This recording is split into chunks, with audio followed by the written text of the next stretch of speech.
So guys, samahan nyo kung kumain ng fried chicken. Ay, hindi pala. Fried fish yan. It's fried fish tamban. O, diba? Sinong mag-aakala na tamban yan? Ayan, tuturuan ko kayo guys or share ko sa inyo yung recipe na pwedeng gawin sa tamban. Wala na kasing ibang murang mabiling isda, kundi ayan, itry natin ang tamban dito sa UAE. It's around, yung 1 kg niya ay mga 8 dirhams, ganon. Pero yun lang, medyo mahirap nga lang siyang linisin. Kasi sa recipe na to guys, ay kailangan tanggalin yung tinik sa gitna at saka pati na rin yung ulo. After nyan ay hugasan at linisin at ayan na, gagawin na natin ang ating mixture. Bale, harina lang siya, tapos sibuyas, bawang, tapos timplahan nyo ng asin, ng paminta, at saka ng seasoning like magic.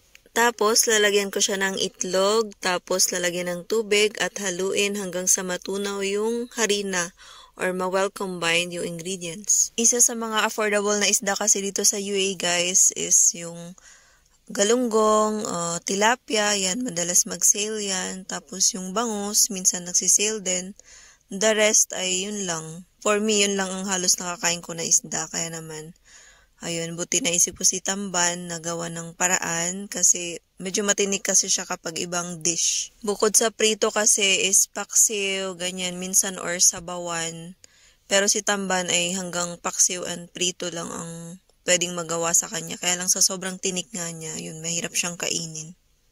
Kaya ngayon, trinay ko siyang tanggalan ng tinik at gawing crispy fried fish. O, diba? Hindi lang crispy fried chicken, kundi meron ding crispy fried fish.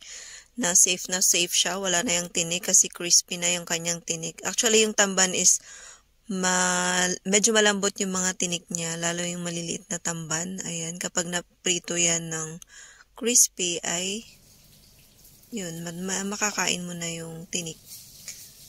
At ayan na nga yung mga naprito guys. Habang piniprito ko yung iba, ayan, tinikman ko na siya. At ayan na nga, sinawsaw ko pa siya sa suka na merong cucumber. Ayun, yun yung the best na sausawan yan ay suka. For me, kayo depende. Pwedeng ketchup or sweet chili sauce. But for me, masaya na ako sa suka. At ayan, super sarap. O, diba? At super tipid pa niyan. Kasi below 10 dirhams lang ang nagastos ko dyan. Or in peso, mga 150 pesos below lang ang expenses ko. Kaya naman, masasabi ko siyang super tipid na ulam. Sana nag-enjoy kayo sa panonood ng video ko guys. At sana sa mga hindi pa naka-follow dyan, pa-follow naman dyan. Please heart, comment, and follow my FB page, Chan Vlogs page.